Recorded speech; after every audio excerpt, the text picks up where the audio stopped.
जय श्री कृष्ण एवरीवन, कैसे हैं आप सब लोग। आई होप आप सब बहुत ही अच्छे होंगे, एकदम फर्स्ट क्लास। और आपकी प्रिपरेशन भी एकदम टॉप क्लास हुई होगी। जितना भी टाइम बचा है अच्छे से प्रिपेयर करो, सब कुछ बहुत अच्छा होगा। देखो, जितना मर्जी मैं बोल लूँ, मुझे पता है कि थोड़ा बहुत डर तो सब बच्चों को लग ही रहा होगा कि पता नहीं एग्ज़ाम में क्या होगा। मुश्किल एग्ज़ाम आ गया तो, कुछ नए क्वेश्चंस आ गए तो, कोई चैप्टर मैंने छोड़ दिया तो उसमें से आ गया, तो बहुत चीज़ें दिमाग में चल रही होती है। देखो, मुझे ना फाउंडेशन पढ़ाते हुए बहुत टाइम हो गया। मैं आपको अपने एक्सपीरियंस से एक बात बता सकता हूँ कि इन केस अगर आपने ऑनेस्टी से, सच्ची सच्ची, अगर आपने स्टडी मैट के क्वेश्चंस को भी बहुत अच्छे से प्रिपेयर कर लिया है कि भाई स्टडी मैट का कोई क्वेश्चन आ गया तो मुझे अच्छे से आता होगा, ट्रस्ट मी दोस्तों, भरोसा करो, आपका एग्ज़ाम खराब जा ही नहीं सकता। अगर आपने स्टडी मैट के क्वेश्चंस अच्छे से कर लिए, आपको कॉन्सेप्ट्स पता है, तो कुछ भी हो जाए, मैं कह रहा हूँ वर्स्ट केस सिनेरियो भी आ जाए ना, इजीली आप 70-80 मार्क्स का पेपर अटेम्प्ट कर सकते हो। मैं कह रहा हूँ वर्स्ट केस, हाँ या ना। अगर स्टडी मैट आपको आता है तो आप आराम से 90+ अटेम्प्ट कर पाओगे, पक्की बात है। क्वेश्चंस कहीं बाहर से नहीं आते हैं। इन केस कोई एक आधा क्वेश्चन आपको दिखता भी है तो आपके पास एक क्वेश्चन को छोड़ने का तो ऑप्शन ही होता है। ये सुनो, ठीक है। तो अभी इस वीडियो में हम क्या बात करने वाले हैं दोस्तों, इस वीडियो में हम बहुत इंपॉर्टेंट टॉपिक पे डिस्कशन करने वाले हैं। छोटा सा वीडियो मैं रखने वाला हूँ, ठीक है। आपके एग्जाम से पहले का आई थिंक मेरा लास्ट वीडियो होगा ये, ठीक है। कि बेसिकली वो 3 घंटे जो आपके पास होने वाले हैं, उन 3 घंटे में आपको क्या करना है। क्योंकि बहुत बार ऐसा होता है और मुझे बहुत बहुत दुख होता है कि बहुत सारे बच्चे मुझे बोलते हैं कि सर हमको एग्ज़ाम आता था लेकिन हम 3 घंटे में मैनेज नहीं कर पाए। उसके रीज़न क्या है, तो मैं आपको बताता हूँ कि उसके रीजंस नॉर्मली क्या होते हैं। सबसे पहला, आपने स्टार्ट बहुत स्लो किया, गलत क्वेश्चन से स्टार्ट किया। कोई ऐसा क्वेश्चन आपने उठा लिया जिसको सॉल्व करने में बहुत टाइम लग गया, किसी एडजस्टमेंट में आप अटक गए, आपकी balance sheet for example in case match नहीं होती है। तो ये क्या, बहुत से ऐसे रीजंस हैं जिनकी वजह से आपके 3 घंटे प्रॉपर्ली यूटिलाइज नहीं हो पाते। तो मैं आपको बताने वाला हूँ कि एक्चुअली में आपको किस सीक्वेंस में क्वेश्चंस को अटेम्प्ट करना है, ठीक है। तो ध्यान से मेरी बात सुनेंगे, ऑलराइट। तो देखो, ये आपके पास आएंगे 6 क्वेश्चंस, करेक्ट है, हाँ जी। तो आपके पास 6 क्वेश्चंस होंगे, आपको स्क्रीन पर दिख रहा होगा। क्वेश्चन नंबर 1 जो आपका होता है वो कंपलसरी क्वेश्चन होता है, मतलब वो आपके पास ऑप्शन में छोड़ने का वो ऑप्शन नहीं होता, ठीक है। तो कंपलसरी क्वेश्चन में आपके 3 पार्ट्स होते हैं। पहला आपका ट्रू फॉल्स है 12 मार्क्स का, जिसकी प्रिपरेशन हम ऑलरेडी बहुत अच्छे से कर चुके हैं। अगर आपने जो मैंने कराया यूट्यूब पे, अगर आपने वो अच्छे से कर लिया है, उसी में से आएगा पक्का, ठीक है। सेकंड आपकी थ्योरी है, हम थ्योरी बहुत अच्छे से कर चुके हैं, सिंपल। जनरली आपकी जो थ्योरी वो चैप्टर 1 से आती है, चैप्टर 1 हमने पूरा कर लिया है, आराम से उसको रिवाइज कर लेना, वो भी आपसे हो जाएगा। एंड फिर एक प्रैक्टिकल क्वेश्चन आता है जिसमें आपका जर्नल आ सकता है 4 मार्क्स का, आपका सब्सिडरी बुक या ट्रायल बैलेंस आ सकता है। तो 4 मार्क में आपका कोई भी सिंपल सा क्वेश्चन होगा, ठीक है। ये आपका क्वेश्चन नंबर 1 है जो कंपलसरी है, तो ये तो करना ही करना है, ठीक है। फिर उसके बाद क्वेश्चन नंबर 2 आता है जो बेस्ट क्वेश्चन होता है। क्यों? ये 20 मार्क्स का होगा, इसमें 2 पार्ट्स होंगे। जनरली जो देखा गया बेटा, ये फिक्स नहीं है ना, ये ऐसा नहीं है कि भाई जो मैं आपको बता रहा हूँ वही होता है, नॉर्मली ऐसा होता है, ठीक है। क्वेश्चन नंबर 2 जो नॉर्मली होगा आपका, वो रेक्टिफिकेशन का हो सकता है, 10 मार्क का क्वेश्चन, 10 मार्क का बीआरएस, या इन्वेंट्री हो गया, या आपका बिल्स ऑफ एक्सचेंज हो गया, डेप्रिसिएशन हो गया। नॉर्मली आपके यही क्वेश्चंस देखे गए हैं, ऑलराइट, ठीक है। अगर मान लेते हैं अगर रेक्टिफिकेशन आ रहा है, बीआरएस आ रहा है, रेक्टिफिकेशन, डेप्रिसिएशन या बिल्स ऑफ एक्सचेंज, तो बेटा इसमें 2 पार्ट होते हैं और बहुत ही आसान क्वेश्चंस होते हैं, बहुत कम टाइम में हो जाते हैं। तो क्वेश्चन नंबर 2 आपका एक बहुत ही बोनस क्वेश्चन होता है। क्वेश्चन नंबर 3 जो होगा उसमें आपका आएगा एनपीओ आ गया, फाइनल अकाउंट्स आ गया, पार्टनरशिप आ गई, ठीक है। क्वेश्चन नंबर 4 और 5 जो होता है पार्टनरशिप, इनकम्प्लीट रिकॉर्ड्स, ये सर, ये सब चीज़ें आपकी हो जाएंगी क्वेश्चन नंबर 4 में। और 5 में जो अभी तक देखा गया है कि एक आपका कंपनी अकाउंट्स का क्वेश्चन होगा, ठीक है। कंपनी अकाउंट्स में आपका जैसे मान लो बोनस और राइट इशू वाला क्वेश्चन हो गया, या रिडेम्पशन का क्वेश्चन हो गया, वो हो गया, ठीक है। उसके बाद आपके 2 पार्ट्स और होते हैं जिसमें आपको चैप्टर 2 का, मान लो चैप्टर 2 में आपका जर्नल का क्वेश्चन आ गया, राइट, इसमें आपका रेक्टिफिकेशन हो सकता है, इन्वेंट्री, जो भी है, तो इनको मिक्स करके आपके बनते हैं 10 मार्क्स, और ये आपका 10 मार्क्स का होता है। क्वेश्चन 6 का पैटर्न है बहुत अटेम्प्ट से सेम रहा है कि इसमें आपका फर्स्ट पार्ट कंपनी अकाउंट्स का होता है, जैसे आपका शेयर्स का हो गया, मेजॉरिटी ऑफ अटेम्प्ट्स में आपका शेयर्स का क्वेश्चन आता है, फॉर फ्यूचर रीइशू वाला हो गया, ठीक है। उसके बाद आपका आ गया एक थ्योरी क्वेश्चन आपका 5 मार्क्स का, ये आपका पैटर्न है। अब मेरी बात ध्यान से सुनेंगे। सबसे पहले आप चाहो तो क्वेश्चन नंबर 1 से स्टार्ट कर सकते हो, ट्रू फॉल्स, ठीक है। आपके पास जो स्टार्टिंग के 15 मिनट्स होंगे, स्टार्टिंग के 15 मिनट्स को किस तरीके से यूटिलाइज करना है मैं आपको थोड़ी देर में समझाऊंगा, लेकिन एक बात समझो, क्वेश्चन 1 में ट्रू फॉल्स अगर आपने प्रिपेयर करे हैं तो बेटा 12 मार्क्स का जो क्वेश्चन है वो आप मुश्किल से 10 से 15 मिनट में कर सकते हो। तो जब आप 12 मार्क्स का पोर्शन 10 to 15 मिनट्स में कवर करते हो तो कॉन्फिडेंस बहुत इंक्रीज होता है। अगर ये आपका थ्योरी है, आपको थ्योरी अभी नहीं करना, तो थ्योरी के लिए स्पेस छोड़ दो, अच्छा होगा कि एक पेज छोड़ दो, कोई दिक्कत नहीं है। सी आपको आता है, प्रैक्टिकल क्वेश्चन है, आप कर लो, तो आप 12 for 16 मार्क्स आराम से 20 मिनट में सॉल्व कर सकते हो। एक ऑप्शन ये है। दूसरा ये है कि आप स्टार्ट करो क्वेश्चन नंबर 6 से। ठीक है। क्वेश्चन नंबर 6 अगर आपका सिंपल शेयर्स का क्वेश्चन है जो कि होगा, ठीक है, सिंपल शेयर्स में फॉरफीचर रेशियो मान लेते हैं होगा, तो 15 मार्क का क्वेश्चन है, यस। और ये भी अगर आपने प्रैक्टिस अच्छे से करी है तो आप आराम से 15 to 20 मिनट्स में मैनेज कर सकते हो मैक्स टू मैक्स। थ्योरी के लिए आपको स्पेस छोड़ना है, आपको बाद में लिखनी है, बाद में लिखो। तो आपको करना क्या है, या तो क्वेश्चन 1 से स्टार्ट करो या क्वेश्चन नंबर 6 से स्टार्ट करो। आपने क्वेश्चन 1 से स्टार्ट किया तो क्वेश्चन 1 के बाद आपको करना क्वेश्चन नंबर 6 ही है, क्योंकि बात समझो। मान लो आपने थ्योरी वाला पोर्शन के लिए आपने एक एक पेज छोड़ दिया, एक एक पेज छोड़ देना। 16 मार्क्स आपने यहाँ पे निकाल लिए, ठीक है, और 15 आपने यहाँ पे निकाले, 31 मार्क्स। एंड ट्रस्ट मी, ये 31 मार्क्स, 30 मार्क्स आप मार्क्स समझ लो, 30 मार्क्स अगर आप, मैं कह रहा हूँ 35-40 मिनट्स भी ले लो, जो कि बहुत ही वर्स्ट केस सिनेरियो है। आपके ये 30 मार्क्स का पोर्शन आप इजीली 30 to 35 मिनट्स में कवर कर सकते हो। मैं कह रहा हूँ 40 मिनट्स में कवर कर सकते हो, कोई दिक्कत नहीं। 45 मिनट्स भी ले लो, तब भी आप समझो कि 30 मार्क्स 45 मिनट में हो गए। इसके बाद आप करेंगे क्वेश्चन नंबर 2, अगर आपके सामने रेक्टिफिकेशन, BRS, वो सब चीज़ें हैं, ठीक है। मेरा कहने का मतलब ये है कि पहले के जो 2-3 क्वेश्चन हैं, ठीक है, एटलीस्ट पहले के 3 क्वेश्चन आपके वो होने चाहिए जिसमें आपके अराउंड 45 to 50 मार्क्स कवर हो जाए और 1 घंटे में कवर हो रहा है। 1 घंटे तो नहीं, मैं बोलूँगा एटलीस्ट 70-80 मिनट्स में भी कवर हो रहा है। अब समझो कि अगर आपने क्वेश्चन नंबर 1 किया, क्वेश्चन नंबर 6 किया और फिर क्वेश्चन नंबर 2 किया, ये 3 क्वेश्चन किए, इसमें आपने 16 मार्क्स निकाल दिए, इसमें आपने 15 निकाला, मान लो 30 मार्क्स आपने यहाँ निकाल दिए, और फिर क्वेश्चन नंबर 2 जो 20 मार्क्स का था, 55 मार्क्स आपने कवर कर लिए। 30 + 20 50 मार्क्स, ठीक है। तो 50 मार्क्स आप कवर कर लेते हो। मैं कह रहा हूँ आप ले लो बेटा, वर्स्ट टू वेस्ट आप 80 to 90 मिनट्स भी लेते हो, कोई दिक्कत नहीं है। आधा टाइम भी ले लिया और 50-55 मार्क का आपका कवर हो रहा है तो सही चल रहे हो ना आप। और 90 मिनट्स तो हो ही नहीं सकता कि आप ले लो। इन 3 क्वेश्चन को सॉल्व करने के लिए मैं कह रहा हूं आप ये 3 क्वेश्चन 60-70 मिनट्स में भी कवर कर लोगे अगर आपको आता है। स्पीड आपकी स्लो है तो मैं बोलूंगा 70 मिनट्स आपके लगेंगे, 70-75 मिनट्स, बस इससे ज्यादा नहीं लगेंगे। अब बात समझे।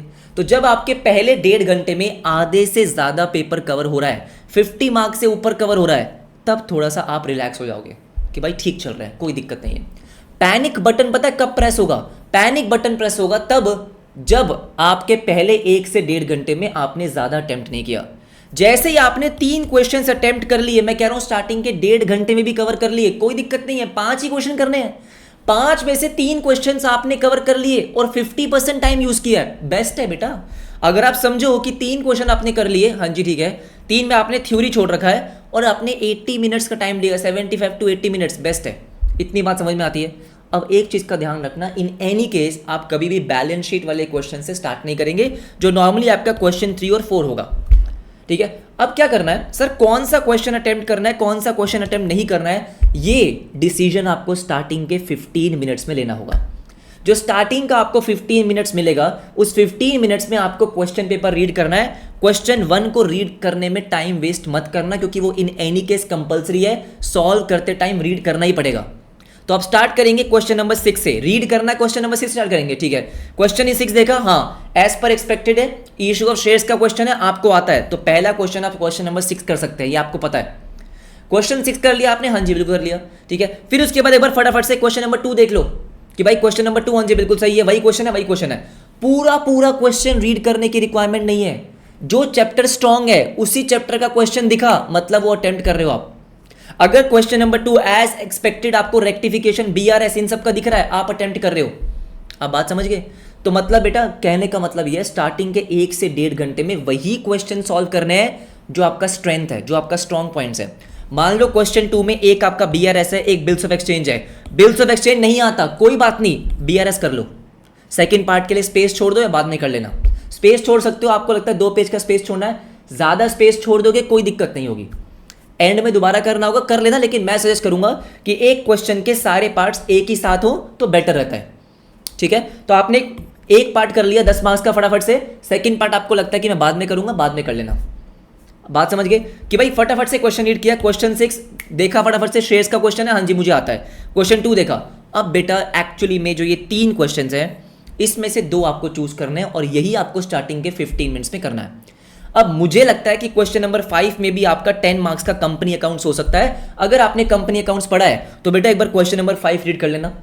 अगर आपको दिख रहा है कि हाँ ये वही सेम क्वेश्चन है, क्योंकि बहुत सेम क्वेश्चंस आ रहे हैं, ठीक है, वही आपको रिडम्पशन का क्वेश्चन दिख रहा है, बोनस राइट इशू है, वो सब चीज़ें हैं, तो आपको पता है कि भाई एक तो ये कर लेना है, क्वेश्चन नंबर 5 कर लो। हाँ, तो मुझे लगता है कि एक्चुअली में जो डिसीजन लेना होगा वो 3 और 4 में लेना होगा, ऐसा मुझे लगता है, और जनरली ऐसा ही होता है।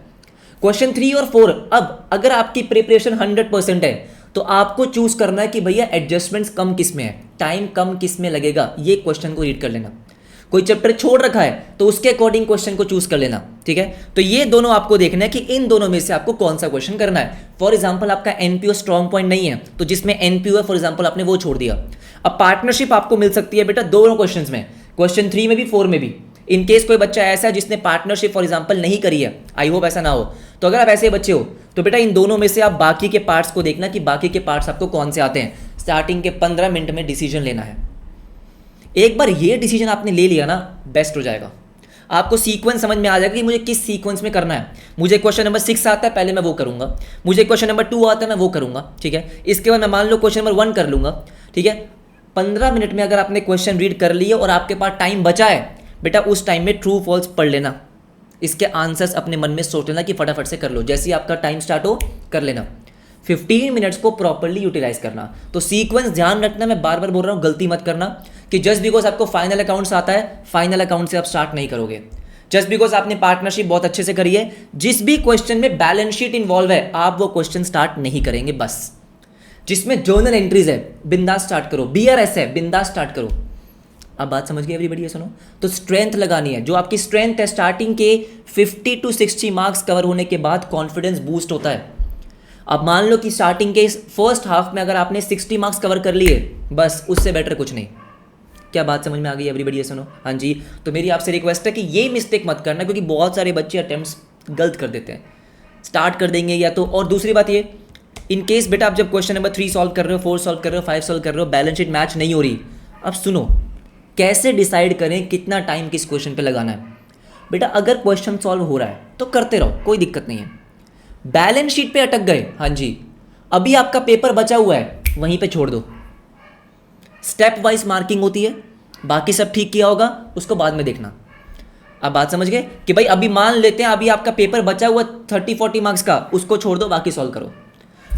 अगर मान लो लास्ट क्वेश्चन है, बैलेंस शीट मैच नहीं हो रही, तो देख लो, कोई दिक्कत नहीं है। लेकिन बैलेंस शीट मैच होने पे घबराना नहीं है। बैलेंस शीट मैच होने से 20 मार्क्स नहीं मिलते, स्टार्टिंग से लेके एंड तक स्टेप वाइज मार्किंग है। रिवैल्यूएशन के मार्क्स होंगे, पार्टनर्स कैपिटल लोन के मार्क्स होंगे, आपके गुडविल के एडजस्टमेंट, वर्किंग नोट्स, इन सब के मार्क्स होंगे। बैलेंस शीट में मान लो आपने छोटी सी मिस्टेक करी है, उसका 1 या 2 मार्क डिडक्ट होगा, तो घबराओ मत कि बैलेंस शीट मैच होगी कि नहीं होगी, बिल्कुल नहीं घबराना है। तो एनपीओ में बैलेंस शीट है, आपके पार्टनरशिप में है, फाइनल अकाउंट्स में है, उसको हमेशा एंड के लिए छोड़ देना। बाकी बेटा जिस तरीके से हमने क्लास में प्रैक्टिस करी है, आज तक ऐसा हुआ ही नहीं कि बैलेंस शीट मैच ना हुई हो। तो जिस तरीके से सिखाया उस तरीके से करके आना, कुछ नहीं होगा, पेपर बहुत आसान आएगा। जो क्वेश्चंस आप प्रैक्टिस कर रहे हो, जो आपने करे हैं, वही आपको एग्जाम में देखने को मिलेंगे। इन केस कोई नया क्वेश्चन दिख जाता है तो घबराओ मत, उसको बस स्टार्टिंग में सॉल्व मत करना। स्टार्टिंग में वही क्वेश्चन सॉल्व करना जो देखे देखे क्वेश्चंस हैं, और ऐसे क्वेश्चंस आपको बहुत सारे मिलेंगे, ट्रस्ट में बहुत सारे मिलेंगे। ट्रू फॉल्स का मैं आपको पहले भी बता चुका हूँ कि एक लाइन में पहले आप लिखना ट्रू, अच्छा ठीक है, नेक्स्ट लाइन से रीजन लिखना, 3 to 4 लाइन्स का जो भी आपको उस टॉपिक के बारे में पता है, जिस टॉपिक के बारे में ट्रू फॉल्स है वो लिख कर आना है ना, बेशक ट्रू हो या फॉल्स हो उसको लिख कर आना, हाँ जी लिख कर आना, ठीक है। फॉर्मेट का थोड़ा ध्यान रखना, एंड में जाके टाइम कम बचा है, शॉर्ट फॉर्म्स यूज़ करनी है, थोड़ी बहुत कर लेना, स्टार्टिंग में थोड़ी अवॉइड करना, ठीक है। स्पीड स्टार्टिंग से मेंटेन करके चलनी है, और स्पीड में आपको बता दूं कि राइटिंग स्पीड से ज़्यादा थिंकिंग स्पीड पे फोकस होता है। क्वेश्चन पढ़ लिया, दिमाग चलना चाहिए कि हाँ ये इस तरीके से, ये इस तरीके से। एंड दोस्तों ट्रस्ट में मेहनत करिए, हमेशा रिजल्ट मिलेगा। ऐसा कभी भी नहीं होने वाला आपके साथ कि आपने पूरा 100% दिया है, स्टडी मैट आपने 2-3 बार कर ली, मेरे इंपॉर्टेंट क्वेश्चंस कर लिए आपने, आरटीपी एमटीपी कर ली, हो ही नहीं सकता कि आपका एग्ज़ाम अच्छा ना हो, right. All the very best everybody, ठीक है। आई होप आपका एग्ज़ाम बहुत ज़्यादा अच्छा हो, पेपर बहुत अच्छा आएगा ये मुझे पता है, ठीक है। पेपर मुश्किल नहीं आएगा, पेपर बिल्कुल मुश्किल नहीं आएगा, सब अच्छा होगा और आपको सब आता होगा, है ना, ठीक है। तो मिलते हैं आपसे एग्ज़ाम्स के बाद, मतलब इकोनॉमिक्स एग्ज़ाम में मिलेंगे।